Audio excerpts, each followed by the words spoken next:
अस्सलाम वालेकुम। Last session में हमने एडोब फ़ोटोशॉप को इंस्टॉल करने का तरीका सीखा था और इस सेशन में हम प्रैक्टिकली देखेंगे कि हम फ़ोटोशॉप को किस तरह से यूज़ कर सकते हैं और इसकी यूज़फुल कमांड्स कौन सी हैं। हम अपने इस कोर्स में इस पैकेज से रिलेटेड कौन कौन सी कमांड्स यूज़ करेंगे, तो हम इस सेशन में वो इंशाल्लाह डिस्कस करेंगे। सबसे पहले मैं आपको बताता चलूँ कि ये एडोब फ़ोटोशॉप का इंटरफ़ेस है जो आपको सबसे पहले नज़र आता है। और अगर बाय मिस्टेक आप ये कोई भी टैब आपसे यहाँ से बंद हो जाए, इस तरह से जैसे मुख्तलिफ टैब्स हैं इनकी सेटिंग्स आगे पीछे हो जाएं या कोई यहाँ से हाइड हो जाए, कोई स्किप हो जाए, कोई क्लोज़ हो जाए, तो आप जाके इसे यहाँ से रिकवर कर सकते हैं। वर्क स्पेस में आकर रीसेट इसेंशियल्स करेंगे तो वो दोबारा से आपको उसी हालत में इंटरफेस नज़र आएगा एडोब फ़ोटोशॉप का। अच्छा, फ़ोटोशॉप में काम करने के लिए हमें एक वर्क स्पेस की ज़रूरत होती है जिसका साइज़ भी हम खुद डिफ़ाइन करते हैं। तो वो वर्क स्पेस क्रिएट करने के लिए हम यहाँ से फाइल पर जाएंगे, यहाँ से न्यू पर क्लिक करेंगे और ये हमारे पास कुछ इस तरह से इसका इंटरफेस आ जाएगा। तो यहाँ पर फ़ोटोशॉप ने आपको कुछ प्री सेट्स दिए होते हैं जिनके साइज़ जो हैं वो पहले सेट होते हैं। इसी तरह ये फ़ोटो में है, इसका भी देखें साइज़ वगैरह प्री सेट है और इसी तरह ये इसका साइज़ भी आप देख सकते हैं। ये फ़ोटोशॉप ने आपको प्री सेट्स कुछ दिए होते हैं, पहले से ही साइज़ इसका जो है असाइन हुआ होता है। इसी तरह ये लीगल पेज का साइज़ है, ये A4 का साइज़ है।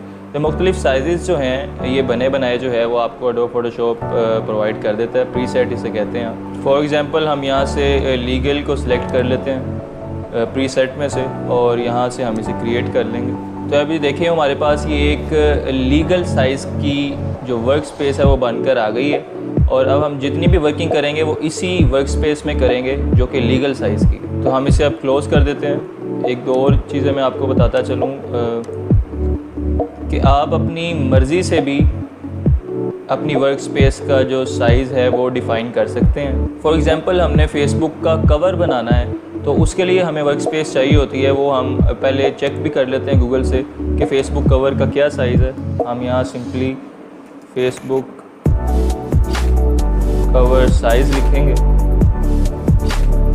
तो ये देखें इसने हमें साइज़ दे दिया। ये पिक्सेल्स में है साइज़। तो ये हमारे पास देखिए साइज़ आ गया फेसबुक कवर का 851 पिक्सेल्स ये विड्थ है और ये 315 पिक्सेल्स ये हाइट है। हमारे पास जहाँ भी साइज़ दिया गया होगा इस तरह से वो पहले हमारी विड्थ आती है और उसके बाद फिर हाइट आती है। यानी यहाँ 851 विड्थ है और 315 जो है वो हाइट है। हम इसे एज इट इज़ यहाँ पर साइज़ में एंटर कर देंगे।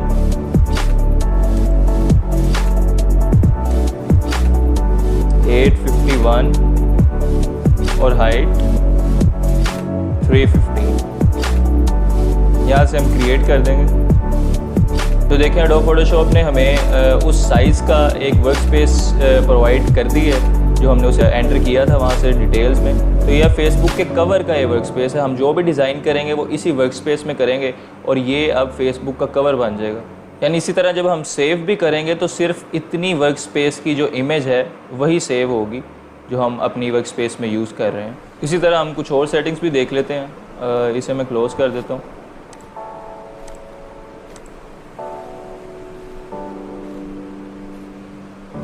अच्छा, यहाँ आप देखें हमारे पास जो डायमेंशन है वो पिक्सेल्स में सिलेक्ट हुई है। कुछ और भी डायमेंशंस होती हैं लेकिन यहाँ हमारे पास पिक्सेल्स में सिलेक्ट हुई है। और मैं आपको बताता चलूँ कि हम डिजिटली जितना भी काम करेंगे, कोई वेबसाइट का बैनर बनाना हो या कोई लोगो बनाना हो, कोई प्रोडक्ट इमेज वगैरह हो, उसका जो भी मतलब हम अपनी वेबसाइट या फेसबुक इंस्टाग्राम के लिए जितनी भी इमेजेस या जो भी हम क्रिएट करेंगे वो हम पिक्सेल्स की डायमेंशन के साथ ही करेंगे। अच्छा, इसके अलावा हम प्रिंटिंग के काम के लिए पिक्सेल्स की डायमेंशन यूज़ नहीं करते, कोई और डिमेंशंस होती हैं। मिसाल के तौर पर हमने अगर विज़िटिंग कार्ड प्रिंट करवाना है तो वो हम दोबारा से ऐसे गूगल से उसका साइज़ ले लेंगे। विज़िटिंग कार्ड साइज़ आप लिखेंगे तो ये देखें इसने हमें यहाँ पर साइज़ उसका प्रोवाइड कर दिया। तो देखें गूगल हमें विजिटिंग कार्ड का जो साइज़ दिखा रहा है वो 3.5/2 है। यानी 3.5 इसमें हमारे कार्ड की विड्थ होगी और 2 जो है वो उसकी हाइट होगी। तो यहाँ पर हम वापस फ़ोटोशॉप में आएंगे तो हम यहाँ से इसकी डायमेंशन जो है वो चेंज करेंगे क्योंकि हमें साइज़ जो दिया गया है वो इंचज़ में दिया गया है और हम जब वर्क स्पेस बनाएंगे तो उसके मुताबिक हम इंचज़ में कर लेंगे। यहाँ पे अब हम इसका साइज़ कर देते हैं चेंज। तो ये विड्थ हमारे पास इसकी 3.5 थी और हाइट जो है वो 2 थी। मैं आपको फिर बताता चलूँ कि ये हमारे पास जो फर्स्ट प्लेस पे जो साइज़ में आता है वो विड्थ होती है और ये सेकंड प्लेस होती है वो हाइट होती है। और इसी तरह यहाँ भी हमारे पास फर्स्ट प्लेस विड्थ की है, सेकंड प्लेस हाइट की। और मैं आपको एक और बात बताता चलूँ कि जब भी आप साइज़ वगैरह कोई चेक करेंगे गूगल से, तो ये जो चीज़ होती है इसे हम प्राइम सिंबल कहते हैं। अगर यहाँ 2 प्राइम सिंबल्स होंगे तो इसका मतलब है कि जो साइज़ हमें दिया गया ये इंचज़ में दिया गया, और अगर यहाँ पर 1 प्राइम सिंबल होगा तो उसका मतलब ये है कि जो साइज़ हमें दिया गया ये फीट में है। इस टाइम 2 प्राइम सिंबल्स हैं तो इसका मतलब है हमारे पास जो साइज़ हमें गूगल प्रोवाइड कर रहा है, जो दिखा रहा है वो इंचज़ में है। तो हम यहाँ पर भी इंचज़ की डायमेंशन के साथ साइज़ एंटर करेंगे। अच्छा, इसके बाद ही हमारे पास रेजोल्यूशन है। अगर हम कोई डिजिटल वर्क कर रहे हैं यानी फेसबुक कवर है या कोई ऐसे लोगो वगैरह बना रहे हैं तो उसके लिए हमारे पास रेजोल्यूशन जो है वो 72 जो है वो इनफ होती है। लेकिन अगर हम कोई प्रिंटिंग का काम करवा रहे हैं, जैसे कोई विजिटिंग कार्ड हमने प्रिंट करवाना है या कोई फ्लेक्स वगैरह करवानी है, तो वो डिपेंड करता है। मतलब विजिटिंग कार्ड हमारे पास साइज़ में छोटा होता है तो हम उसकी रेजोल्यूशन 300 कर लेंगे। अगर हमारे पास ऑब्जेक्ट जो है वो बड़ा है, जैसे हमने कोई फ्लेक्स वगैरह डिज़ाइन करनी है, तो उसके लिए हम रेजोल्यूशन 150 कर लेते हैं ताकि हमारी जो फाइल का साइज़ है वो ज़्यादा इंक्रीज़ ना हो, वो ज़रा लिमिटेड ही रहे। तो अगर हम उसकी रेजोल्यूशन फ्लेक्स की भी रेजोल्यूशन 300 कर लेंगे तो फाइल का साइज़ बहुत बड़ा हो जाएगा, तो हमने उसको भी मद्देनज़र रखना है डिज़ाइन करते हुए। अच्छा, इसके अलावा हमारे पास कलर मोड है। इसमें भी मुख्तलिफ मोड्स होते हैं, लेकिन हम RGB कलर ही यूज़ करते हैं। RGB यानी रेड, ग्रीन और ब्लू कलर। जितने भी हम कलर्स यहाँ पे यूज़ करेंगे वो इन तीनों का कॉम्बिनेशन होते हैं। तो हम RGB कलर मोड यूज़ करते हैं और यहाँ पे हम इसे भी 8 बिट ही रखते हैं। अच्छा, इसी तरह ये बैकग्राउंड कंटेंट्स है। ये जब भी हम अपनी वर्क स्पेस बनाते हैं तो ये बैकग्राउंड कंटेंट का कलर डिफ़ाइन करता है कि हमारे पास जो वर्क स्पेस बन रही है वो किस कलर में बन रही है। मतलब यहाँ से हम इसे चेंज भी कर सकते हैं, रेड भी कर सकते हैं, ब्लैक भी कर सकते हैं, जो भी आप कलर चाहें, तो वर्क स्पेस उस कलर की बनकर आ जाएगी। लेकिन ये बिल्ट इन वाइट होता है और रिकमेंडेड भी यही है कि इसे वाइट कलर में ही रखा जाए ताकि जो हमारे पास वर्क स्पेस आ रही है हम उसे ईज़िली यूटिलाइज़ कर सकें। तो ये वाइट कलर इसके साथ करके हम यहाँ से क्रिएट कर देंगे। अच्छा, क्रिएट करने से पहले मैं आपको बताता चलूँ कि हमारे पास इस टैब में जो सबसे इम्पोर्टेंट चीज़ है वो साइज़ ही है। इसका साइज़ बहुत इम्पोर्टेंट होता है। और मैं ये भी आपको बता दूं कि हमारे पास 2 तरह के मीडिया होते हैं, एक प्रिंट मीडिया होता है और दूसरा डिजिटल मीडिया होता है। प्रिंट मीडिया यानी विजिटिंग कार्ड वगैरह इसमें आ जाते हैं, और डिजिटल मीडिया जो है वो सारा इंटरनेट पर जो हम यूज़ करते हैं, फेसबुक कवर हो गया, लोगो वगैरह हो गया, प्रोडक्ट इमेज हो गया, तो जो भी हम डिजिटली यूज़ करते हैं वो डिजिटल मीडिया काउंट होता है। अच्छा, ये हमारे पास वर्क स्पेस आ गई है। गूगल पे हमने जो विजिटिंग कार्ड की वर्क स्पेस निकाली थी उसकी हमने डायमेंशंस वगैरह वहाँ पर एंटर करके न्यू में जाकर ये हमारे पास वर्क स्पेस आ गई है। अच्छा, मैं आपको बताता चलूँ कि अगर हमने डिज़ाइन कोई खुद क्रिएट करना है, कोई वर्क स्पेस खुद क्रिएट करनी है, तो वो तो हम जाकर न्यू में जाएंगे, फाइल में जाकर न्यू में, और उसका साइज़ देकर हम वर्क स्पेस जो है वो क्रिएट कर लेंगे। लेकिन अगर आपने पहले से बने हुए डिज़ाइन को या किसी इमेज को एडिट करना है तो वो फिर मैं आपको बताता हूँ कि वो फाइल में आप जाएंगे और आप उस इमेज या डिज़ाइन को आप ओपन कर लेंगे। मैं उसे ओपन कर देता हूँ। अच्छा, हमने इमेज जो है वो ओपन कर ली है और हमने जिस साइज़ में ये इमेज ओपन की है फ़ोटोशॉप ने हमें उसी साइज़ का वर्क स्पेस प्रोवाइड कर दी है। और अगर हम इस इमेज का या जो भी आप डिज़ाइन ओपन करेंगे उसका साइज़ चेक करना चाहते हैं तो आप यहाँ पर इमेज में आएंगे और ये इमेज साइज़ की ऑप्शन है, इस पर क्लिक करेंगे तो ये देखें इसने आपको जो भी साइज़ है उसका वो शो कर दिया कि विड्थ इसकी 1281 है, हाइट 1500 है, और डायमेंशंस वगैरह, पिक्सल्स वगैरह, जो भी सारी डिटेल्स यहाँ पर आपको ये शो कर देगा। तो इस तरह से आप किसी भी इमेज या डिज़ाइन का ऑलरेडी जो बना हुआ है उसका साइज़ देख सकते हैं।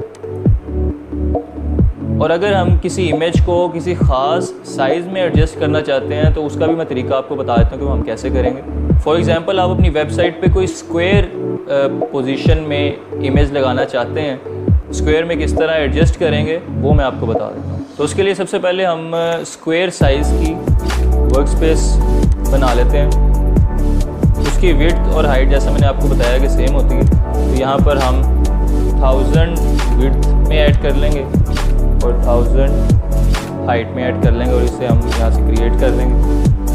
ये हमारे पास देखें वर्क स्पेस जो है वो ऐड हो गई है। तो हम उसके लिए जो लोकेशन है जो इमेज की जिसको हम स्क्वायर में कन्वर्ट करना चाह रहे हैं लिखी हुई थी, और इसे हम ये वाली इमेज है इसे हम यहाँ से ड्रैग करेंगे और यहाँ पर